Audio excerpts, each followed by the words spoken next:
Pemirsa, penerimaan peserta didik baru atau PPDB bersama dipenuhi sejumlah permasalahan sejak pertama kali dibuka pada tahun ini dan kami rangkum informasinya untuk Anda.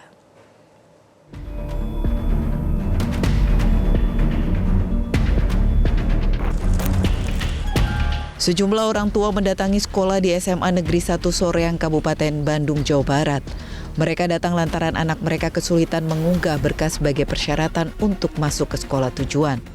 Salah satu orang tua calon siswa baru mengaku sudah 3 hari anaknya tak bisa mendaftar hingga mendatangi sekolah. Pihak sekolah pun membantu para orang tua mendaftar secara online di sekolah. Susah. Gagal wah gitu. Muncul udah.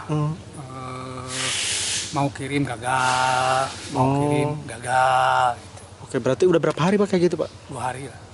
Keluhannya mereka satu menanyakan tentang jarak ya, zonasinya itu kira-kira berapa gitu. Yang kedua mungkin mereka ada yang memaksa untuk tidak online gitu, pengen didaftarin langsung gitu, secara langsung. Padahal kita sudah online gitu, mungkin itu juga yang belum melek teknologi ya. Gitu. Hal serupa juga terjadi di SMK 2 Kota Cimahi, Jawa Barat. Sejumlah orang tua mengaku kesulitan melakukan pendaftaran di PPDB 2024. Ya kan udah melalui online HP, itu berhasil, tapi berhasil itu berhasil apa kan nggak tahu. Nah, nanyalah ke sekolah setempat asal. Nah, dari sekolah asal tanya langsung ke sini, ke SMK, ke PPDB yang di sini. Nah, baru dikasih tahu cara-caranya. Karena sistemnya terjadi take down sampai dengan tadi sore kalau tidak salah saya ngecek, sehingga orang tua yang tadinya ingin mencoba mendaftar online, dia penasaran kembali kepada sekolah ke SMK 2 Cimahi menanyakan sistemnya seperti apa. Kita sampaikan bahwa memang terjadi sistemnya take down. PJ Gubernur Jawa Barat B. Mahmudin mengaku jika server PPDB Distrik Jawa Barat sempat down. Hal ini lantaran diakses 9 juta orang dalam kurun waktu 1 jam. Untuk mengatasi hal serupa tidak terulang, Pemprov Jawa Barat menyiapkan stress test agar tidak ada yang menahan server. Selain itu juga sudah terkoneksi dengan Dukcapil. Sudah dicek ulang semuanya, insya Allah sudah lancar. Dan juga kemarin ada yang protes tidak melink dengan Dukcapil, sekarang sudah. Ya, jadi tinggal mohon bantuan untuk pengawasan itu pada saat pelaksanaan itu yang saya minta ada transparan, tidak ditutupan, tidak ada dalam, tidak ada sebabnya betul dalam. Permasalahan selanjutnya soal PPDB yang masih terjadi dalam pelaksanaan PPDB 2024 ialah masih ditemukan upaya memanipulasi kartu keluarga atau KK. Pada 2023, tingginya kasus manipulasi KK menyebabkan 4.792 siswa dibatalkan dari PPDB. PPDB 2024 telah dibuka sejak awal Juni. Masing-masing provinsi memiliki waktu pembukaan yang berbeda. Di Pulau Jawa misalnya tahap 1 PPDB DKI Jakarta dimulai pada 10 hingga 12 Juni 2024. Dan di Jawa Barat dimulai sejak 3 hingga 7 Juni 2024. Tim Liputan Metro TV.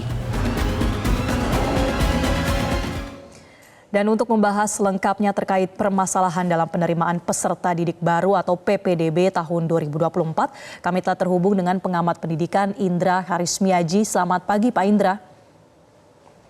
Pagi Marcel, apa kabar? Kabar baik, terima kasih Pak Indra. Untuk PPDB ini sebetulnya apalagi kalau berbicara sistem zonasi, ini kan sudah berlangsung dari tahun 2017 ya Pak Indra. Tapi apakah menurut Anda sudah cukup efektif dalam penerapannya dan mengapa seringkali masih ada permasalahan yang berulang? Ya, kalau kita mengutip apa yang disampaikan oleh Albert Einstein, beliau mengatakan ketidakwarasan adalah melakukan hal yang sama dan berulang-ulang, tapi mengharapkan hasil yang berbeda. Jadi kita sudah tahun ke-8 nih melaksanakan PPDB zonasi, tapi masalah utamanya itu nggak pernah diberikan solusinya. Masalah utamanya adalah di Indonesia itu kekurangan jumlah bangku dan jumlah sekolah untuk menampung seluruh anak-anak Indonesia. Jadi di Indonesia ini mungkin salah satu negara yang untuk sekolah saja harus dipilih-pilih dulu, harus diseleksi dulu. Kalau di negara lain rata-rata kalau anak itu mau sekolah, ya tinggal datang ke sekolah, pasti diterima. Karena pendidikan itu adalah bagian dari hak asasi manusia. Nggak boleh yang namanya sekolah itu dipilih-pilih. Nah, tapi di Indonesia sampai hari ini yang diotak-atik itu aturannya. Zaman saya dulu pakainya nilai, zaman sekarang pakainya jarak, ada lagi kalau di DKI jarak plus usia. Tapi intinya di Indonesia tidak semua anak boleh sekolah. Padahal di konstitusi kita, pasal 31 ayat 2, bunyinya adalah setiap warga negara wajib mendapatkan pendidikan dasar dan pemerintah wajib membiayainya. Ini setiap warga negara loh. Jadi bukan yang jaraknya dekat, bukan yang nilainya bagus, bukan yang usianya sekian, tapi setiap warga negara harusnya diberikan akses pendidikan ini dan pemerintah wajib membiayainya. Baik. Itu permasalahan dasarnya yang sampai hari ini tidak pernah diberikan solusinya oleh pemerintah. Ya kan begini Pak terus Indra. Mbak, ini mungkin tanda kita nggak waras kan itu.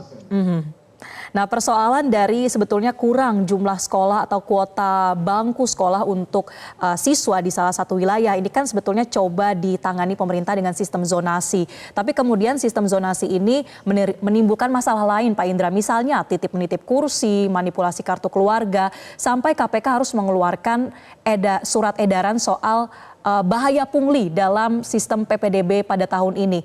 Nah, seberapa marak aduan yang Anda ketahui soal pungli ini?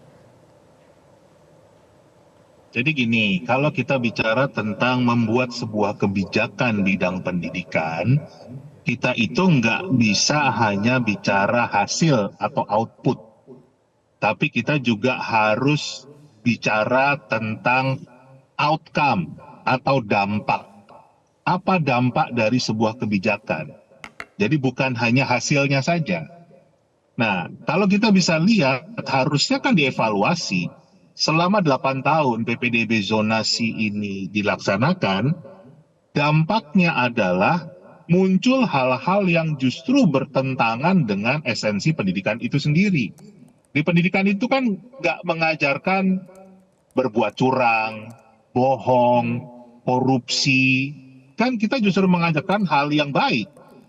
Tapi dengan adanya PPDB zonasi ini, justru munculnya tadi, ada upaya-upaya jual beli bangku, ada upaya manipulasi data, nitip kakak, dan macam-macam lah.